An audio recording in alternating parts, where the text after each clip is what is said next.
All right, get ready to dive deep into Robin Sharma's The 5 a.m. Club. Oh, yes. We're going to unpack it all. Productivity, mindset, the whole shebang. Sounds good. And, this book, it's not your typical self-help. Right. It's got this whole story woven in, which I think makes it really interesting. Yeah, it does. You actually learn alongside these characters as they, go through this whole transformational journey. Exactly. So we start off this seminar. Yeah. Right? Led by the spellbinder, mysterious guy talking about pushing boundaries and whatnot. Yeah. And then boom, he collapses on stage. Talk about a cliffhanger. Right. Talk about grabbing your attention. Totally. So then we're introduced to our main players, right? Right. You've got the entrepreneur, super driven. Yeah. You've got the artist kind of struggling to find their way. And then there's this homeless man. Yeah. Who's, well, he's a bit of an enigma. He is. Right from the start, there's something's not adding up. Exactly. I mean, he's wearing this crazy expensive watch. Oh, yeah. And casually mentioning private jets. Yeah, like, come on. Is he really homeless? Yeah. So you get this feeling, right, that he's not who he seems. Right. And there are these little hints that he's somehow connected to the spellbinder. Ooh, interesting. Like there's this bigger picture we're not seeing yet. And that bigger picture involves the 5 a.m. Club, right? Exactly. So this homeless man, who we later find out is a billionaire, named Mr. Riley. Oh, yeah. He invites the entrepreneur and the artist to this private island retreat. In Mauritius, no less. Right, Mauritius. And his whole pitch is that they can unlock their potential by mastering their mornings. Pretty radical, right? Totally radical. I mean, he's basically saying, ditch your whole routine and make self-improvement your top priority. And the key to that, waking up at 5 a.m. 5 a.m., I can already hear people groaning. Yeah, it's definitely a commitment. It is. But, there's something so compelling about the idea. Yeah, there is something about it. Like, how often do we feel rushed and stressed in the mornings? Oh, all the time. Right. So imagine having that extra hour to just, invest in yourself. Yeah, to set yourself up for a good day. Right, exactly. And Sharma actually backs this up with some solid research. He does. He says those early hours, that's when our willpower is strongest. Interesting. Our minds are clearest, and we can really tap into that flow state. The flow state. I've heard about that, where you're just in the zone. Exactly, and that boosts your creativity, productivity, the whole 9 yards. Okay, so I'm starting to buy into this, but I gotta ask. Yeah. What exactly does this 5 a.m. club routine look like? So it all revolves around what Sharma calls the 20-20-20 formula. 20-20. Yeah, so you dedicate the first 20 minutes to exercise, something vigorous. Okay. Get that heart pumping, get those endorphins flowing. So like a quick HIIT workout or... Exactly, or a brisk walk, even just dancing around your living room. Okay, I can do that. The point is to just energize your body and your mind. Makes sense. Then what? Then the next 20 minutes are for reflection. Reflection, okay. So this is your time to journal, meditate. Ooh, I like that. Visualize your goals, or just sit in stillness. So it's like a mental detox before the chaos of the day hits. Exactly, before those notifications start blowing up your phone. Right. So much better than scrolling through social media first thing. Much better. And then the final 20 minutes are dedicated to learning and growth. Learning and growth, okay. Yeah, so you could read, listen to a podcast. Wink, wink. Take an online course, work on a skill you want to develop. Oh, I like that. It's all about feeding your mind, expanding your knowledge. So it's like a power hour for your whole being, mind, body, soul. Exactly. I gotta say, I'm kind of sold on the concept. Yeah. But waking up at 5 a.m., can people really stick with that? It's definitely a challenge, right? And Sharma acknowledges that he actually outlines 4 stages of habit installation. 4 stages, okay. And it starts with destruction. Destruction. Yeah. Gonna break down those old habits, the ones that aren't serving you. So it's like clearing the way for the new habits to come in. Exactly. You're consciously choosing something better. It makes sense when you put it like that. It's not just about setting an alarm and hoping for the best. Right. It's about understanding the psychology behind habits. So what comes after destruction? So then comes installation. Installation. Where you're consciously putting that new habit into your routine. Okay, so you're actually doing the thing. You're doing it. And that's where it gets tough. Why? Because our brains, they're wired to resist change. That's so true. But the key, Sharma says, is repetition and consistency. Okay. He even uses this term from physics, escape velocity. Escape velocity like a rocket. Exactly. Think about a rocket launching, right? It takes a ton of energy. To break free of Earth's gravity. Yes. But once it reaches that escape velocity, boom, it takes off. I love that analogy. So the initial push to establish a new habit. It's tough. It feels like an uphill battle. But once you hit that escape velocity, It gets easier. The momentum takes over. the momentum, that's key. Yeah, it's about pushing through that initial resistance. Right, until it becomes more automatic. Exactly. Yeah. Then you move into integration, Integration. where the habit starts to feel more natural, Like it's just part of who you are. part of you. And finally, you reach mastery, Mass. where the habit is fully ingrained. It's effortless. Effortless. Wow. It's a journey, not a destination. Right. So patience, persistence, all that good stuff. Absolutely. And Sharma, he doesn't sugarcoat the challenges, Yeah. but he gives you a roadmap to navigate them successfully. I like that, a roadmap. So we've got this whole routine thing down. Mm-hmm.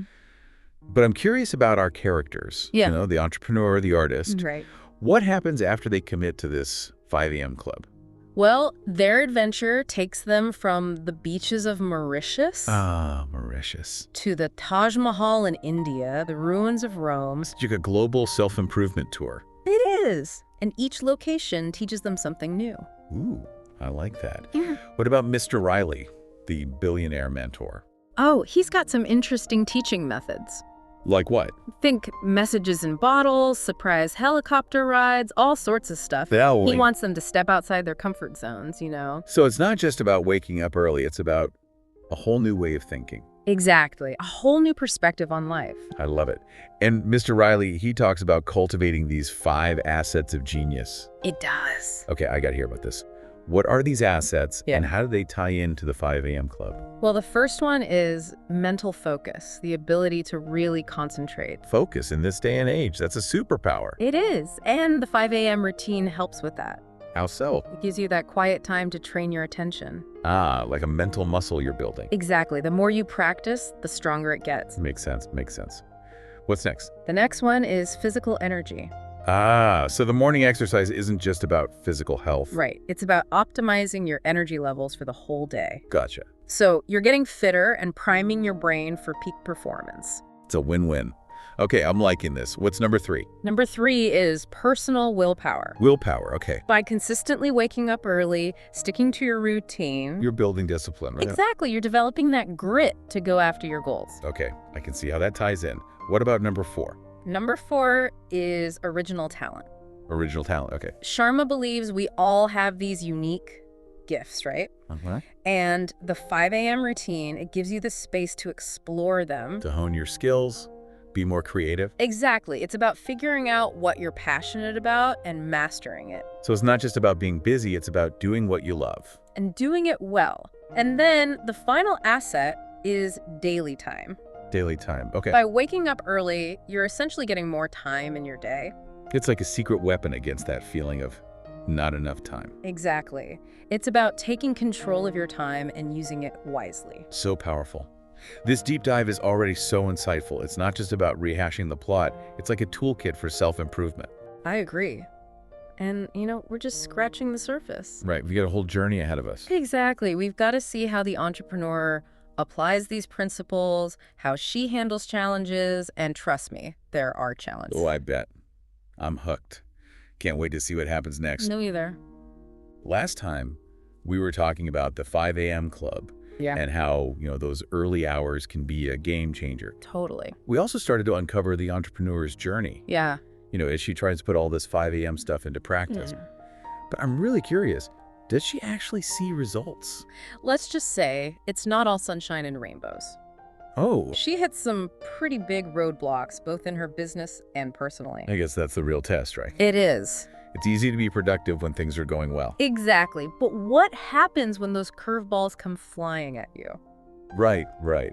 So how did she handle those? That's where the resilience comes in, the mental toughness that Sharma talks about. Okay. Remember those 4 stages of habit installation? Yeah. Well, she has to really dig deep, tap into that grit. To stick with her new routine, Yeah. even when it's tough. Exactly. It's not just about forming good habits. Right. It's about using those habits as a foundation to deal with challenges. Like having an inner toolkit for whatever life throws at you. I like that. An inner toolkit. So it's not just about the habits themselves, it's about what they enable you to do. Right. And as the entrepreneur's story unfolds, Mr. Riley introduces this really interesting concept, Okay, what's that? the heroic human circle. The heroic human circle. Okay, what's that all about? Think of it as a model for living a life of virtue and purpose. Virtue and purpose. It's like a compass, you know? A compass. It guides you towards your highest potential. So not just about achievements, then. Right. It's about character, too, about contribution. So it's about being a good person, basically. It is. Becoming a better human being. I like that. What are some of the virtues in this circle? Things like courage, compassion, integrity, humility. These are like essential human qualities, right? They are. And Mr. Riley, he argues that these virtues, they're the foundation for a meaningful life. So success isn't just about what you achieve, it's about how you live. Exactly. It's about how you treat others, what you give back to the world. I'm seeing a pattern here. Yeah. Consistency, commitment, embracing the tough stuff. You got it. And remember how Mr. Riley kept mentioning this secret mentor? Yeah. The one who taught him everything he knows. Well, the time comes when he finally reveals this mentor's identity. Oh, this is getting good. Where does this happen? They're on Robin Island? Robin Island, the prison where Nelson Mandela was held. That's the one. Wow, what a powerful place. It is. It represents resilience, hope in the face of darkness. Okay, I'm on the edge of my seat. Who is this mentor? Drum roll, please. It's the Spellbinder. Spellbinder. The one who collapsed on stage. No way. The one who set this whole journey in motion. So the whole time, they've been learning from Mr. Riley. But it's really the Spellbinder's wisdom, indirectly. Exactly. It's like this beautiful web of connections. Like a chain of wisdom passed down through generations. I like that. A chain of wisdom. And it highlights that we're all interconnected, you know? Yeah, like we're all part of something bigger. And our actions, they have a ripple effect. That can impact others in ways we might not even realize. Exactly. And the Spellbinder, through his teachings, he's encouraging us to be intentional. Intentional about our impact on the world. Yes, about making the world a better place. It's a powerful message, especially in today's world. It is. It's about recognizing that we all have a role to play. In creating a more compassionate, just fulfilling world. And it's about embracing the power of mentorship, you know? Yeah. Learning from those who came before us. And then paying it forward by guiding others. Exactly. So mentorship, it's not just about receiving, it's about giving back too. Creating a ripple effect of positive change. I think that's a key takeaway from this whole deep dive, you know? It's not just about personal success, it's about making a difference. Using what you've learned to help others.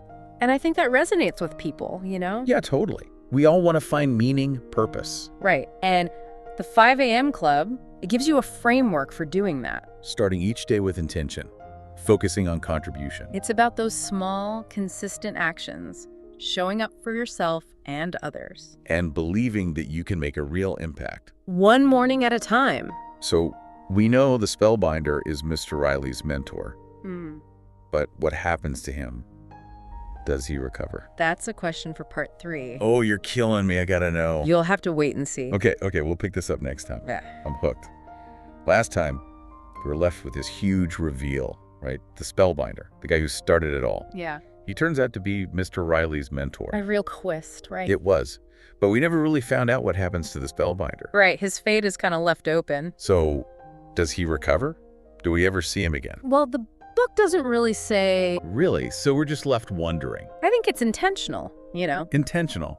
Yeah, like Sharma wants us to focus on the message. A message of his teachings, not just his story. Exactly. His physical presence becomes less important. Than the impact he had on others, right? Exactly. It's like his legacy lives on through Mr. Riley. And through the entrepreneur and the artist. Right. It reinforces this idea that true legacy isn't about fame or fortune. It's about the positive influence you have on others. Yeah, the ripple effect of your actions, the inspiration you leave behind.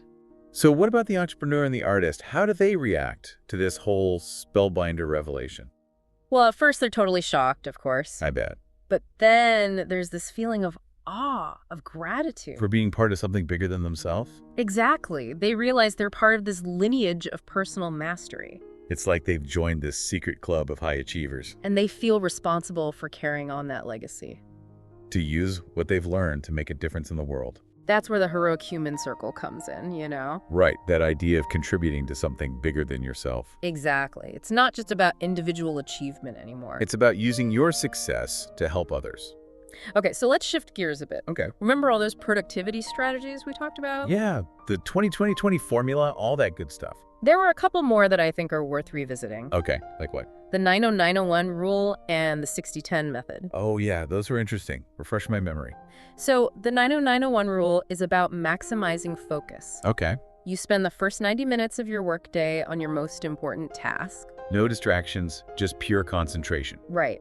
Sharma calls it creating a tight bubble of total focus. I love that. Yeah. No emails, no phone, just you and the task. That's when you hit that flow state where the magic happens. And I remember he suggests using this time for your 2WW. Your 2 wins work. The tasks that'll make the biggest impact on your goals. Right, your 2MP, your 2 most important priorities. You got it. It's about aligning your actions with your long-term vision. Okay, that makes a lot of sense. And what about the 60-10 method? This one's all about working in focused bursts. Okay. 60 minutes of intense work. And 10 minutes of recovery. So instead of pushing yourself for hours nonstop, You're giving your mind regular breaks. to recharge, avoid burnout. Exactly. Those breaks are crucial, you know. Yeah, I can see how that would be more sustainable. You can take a walk, listen to music, whatever helps you de-stress. The key is to come back to your work feeling refreshed. Exactly. So, we've talked about these practical strategies, but throughout this whole deep dive, there's one thing that's really stood out to me. What's that? The importance of mindset. Mindset, right. Yeah. It's not just about the doing, it's about the thinking.